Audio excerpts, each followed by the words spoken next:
Hey everybody, it's Brian here with Explosive Review, and today we're talking about the KWA Mark 23.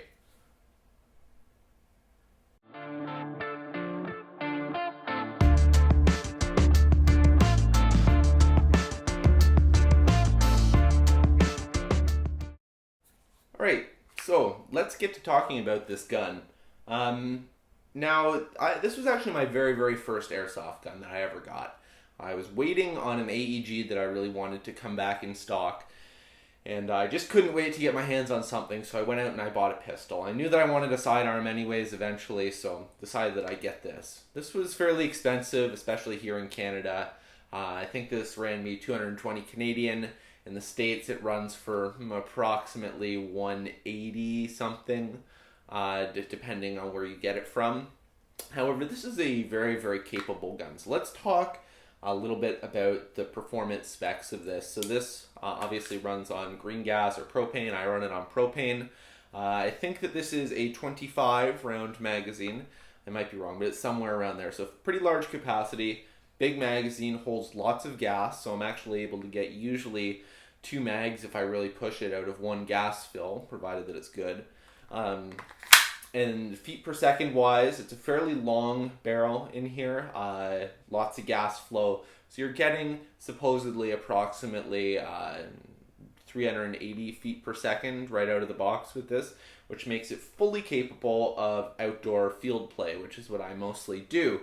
And that's part of what attracted me to this gun, was that I play mostly outdoors, not really so much into the CQB, so having a pistol that was actually capable of reaching out further distances and getting people was what I really wanted. As well, that inner barrel gives you a little bit more accuracy. It's nicely finished. Haven't had any problems with the internals of this gun at all. Externally, I've always loved the Mark 23. That probably started with my time playing Metal Gear Solid. I've just always loved the aesthetics of this gun, and so when I had the opportunity to buy it in airsoft, I couldn't resist. This is a big gun, okay? It is a large footprint, it's hefty. Unless you have big hands, this might not be comfortable. So if you can, I recommend holding it before you buy it. I do have big hands, so for me, this gun is actually more comfortable than most, because a lot of guns, my hand sticks off the bottom. It's got a very nicely textured grip on it. Very hard to lose your grip on. Does have a spot in case you want to attach a lanyard to it, which again is nice. I don't usually do that, but in case you want to, it does have that ability. Construction, of course, it has a polymer lower frame, and it's a very high quality polymer. Doesn't feel like it's gonna break at all. Doesn't feel like cheap plastic. Feels very sturdy. And then of course a metal slide. This feels like aluminum, so it's not the heaviest slide, doesn't provide the most amount of kick in the world, but it's a big slide, so that somewhat makes up for it. It is fully trademarked, of course, because it is a KWA, so you got HK, Mark 23, US SOCOM, 45 caliber there. You got H&K, your own serial number right there on the bottom. You get H&K here, H&K here, HK everywhere. So it's fully trademarked, and most of it is really nice, either laser engraving or in certain parts like right here, you actually, it's right engraved into the material. Metal trigger, so that's pretty much all I can say about the construction, is that it's very nicely done. My only gripe, build material wise, was that they used a plastic outer barrel. And I think that this gun should be used with a silencer, and that leads me to some concerns about cracking the outer barrel, that sort of thing. So I really would have appreciated if they just went ahead and put on a metal outer barrel for this gun. But whatever, you can't win them all, right? In terms of functionality, how this works. So this is a double action gun, meaning if you pull the trigger, it'll cock it and fire it. Now, if I just take a magazine and the gun's not cocked, I put it in, nothing's going to happen. You have to actually cock the gun first, like so, and once this has been done, the gun will fire, as you can see. It does have a fully functional decocking lever on this side. That's this bit right here. Okay, And once the gun has been cocked and then decocked, it will actually shoot. So it's very accurate to the real gun in terms of functionality, because obviously you need to put a bullet in the chamber before the double action is going to work. Of course, your slide catch and release right there. It has a functional ambidextrous safety, as you can see there. So it's not going to fire. My only gripe with the functionality of this gun is once it's been cocked on its own, if you take a new magazine and you slam it in, it oftentimes, like, the slide will jump forward. The slide release goes off on its own, which I'm not really too happy about. But again, very, very, very minor thing. Another thing to note about this gun is that it has 16 millimeter clockwise threads as opposed to standard 14 millimeter anti-clockwise threads, which means finding a silencer for this thing new is next to impossible unless you want to pay crazy money. Your other option is to try and find one on the used market, which unless you get really lucky, you're not going to find one. What I did was I actually modified this silencer to fit. If you want to see how that's done, go watch my MK23 silencer mod video. Your other option is to buy a little adapter to go step it down, but then you end up with a little gap. It's up to you, but either one would work as well. This gun, the rail on it, it's meant to take a proprietary sized PEC box, which you can't buy unless you want to buy the real steel one for $3,000 or $4,000, or you happen to get really lucky and find one of the Tokyo Marui ones, which again isn't very functional. So I'm looking into actually building my own, but we'll see if that ever happens. So let's head into the bench top. We'll take a closer look at it, and I'll show you how to take it apart as well, what comes with it in the box.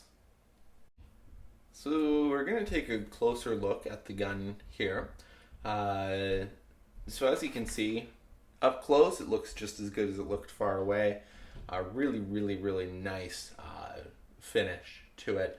Everything is just the way it should be, in my opinion. A little bit of lame writing there, but that's okay. I've kind of been debating whether I want to try blacking this out, even with a bit of Sharpie or something like that. So what we're going to do, we're just going to pull the silencer off here. It's a really nicely beat up silencer. Now, in terms of what comes with it in the box, sort of everything that you would expect standard with a gun. Of course, you have the gun itself, one magazine that's going to come with it. This right here, this is a very important piece. This is your hop-up adjustment tool. I've attached a little thing to it so that I don't lose it, or at least it's harder to lose. The way that this works, without a magazine in the gun, pop that out. You take this, you put it in, it meshes with some little notches in there, and then you rotate it in order to adjust the hop up. It's a little bit finicky to do, but once you've got it set, you never really have to touch it, so it's not too bad. And then, of course, you throw the magazine back in, lock it forward, and you're good to go. So those things come with it. Comes in this box right here. So, of course, nice box. Inside, you get all of your KWA paperwork for warranties. Actually, for an airsoft gun, it comes with a pretty decent instruction manual, which is really nice. So as you can see, just shows you how to do all the basic stuff, how to take it apart, gives some sort of troubleshooting stuff. So in terms of airsoft gun, really great manual. I'm used to ones coming with, almost nothing. So that's a really nice little feature there. And then more warranty stuff. Comes with, of course, your little bag of .20 BBs that nobody ever uses, and then a nice polystyrene case, which when it comes in there, it's held pretty secure. Not the greatest, but enough that nothing's obviously going to get damaged on it. So let's put this out of the way, and I'm going to show you how basically to break down the gun. With this guy, it's really easy. It's pretty standard to most of the airsoft pistols. So all you're going to do, you're going to slide the slide back part way, take this, pull it out, set that aside. You can now slide this forward. You can lubricate the rails that everything rides on, which are actually metal, which is nice. You can access any of this stuff if you need to. Not that really I recommend ever touching any of this. Maybe a little bit of oil, but that's about it. Now what we're going to do, we're going to take out our inner barrel. The way that you do that, grab this, slide this little thing off. You can pull this out. Then if you push this forward, pull upwards, now you have access to your outer barrel. Slide out your inner barrel. This is your hop-up unit. And that's pretty much it. I mean, you don't really need to be getting into most of this stuff unless you have problems. Same goes for all this right here. And then to put it back together, it's just the exact same thing in reverse. And sorry, while I have this out, I'll show you. This is a little thing that your hop-up adjustment tool actually locks into there to allow you to adjust it. So all you do in reverse, slide your inner barrel back into your outer barrel. Slide that back in, lock it back, grab this guy right here, push the little nipple end through your hole. Sometimes you have to flip this up to get this to work. Flip back down, lock it in, grab this, slide it back over, rack it back to the right spot. You'll see there's a little notch right after, or right before the serial number there. And be careful with this little wire bit that it slides properly back into its hole there. Once that's back in, release it forward, give it a few racks, and that's it. So as you can see, taking this thing apart is a breeze. Again, not much maintenance that you really have to do, just a little bit of oil here and there, make sure that everything's moving freely as it should, decreases your wear. So what we're going to do now, we're going to get to the favorite part, and we're going to go outside and shoot it. Okay, so we're outside at the Chronograph now. I don't claim that this one is particularly accurate. It's kind of a little bit old and crappy. I think it reads a little bit too high, but we're going to go ahead and shoot a couple over the Chronograph and see how it's shooting. It is a hot day outside, so it's perfect for green gas guns.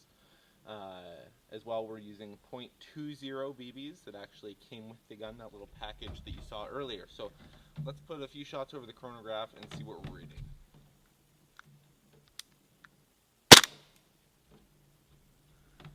.412, 406, 405, 398, 384, 401, 391, 381, nothing, 390, 389, 377, 372, 361, 358, 345, 346, 348, 356, and there's 331 all the way through the magazine now, so it might not be too far off. Those first shots could have been true. It was sitting out in the sun for a little bit, getting kind of warm, so definitely possible.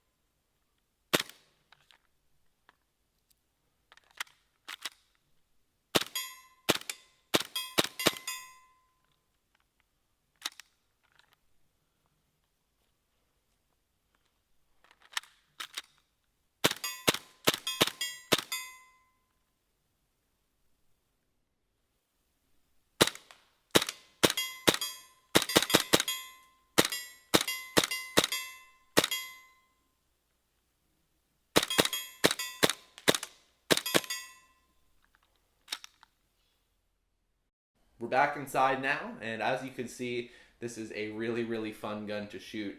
It's got a pretty good amount of recoil.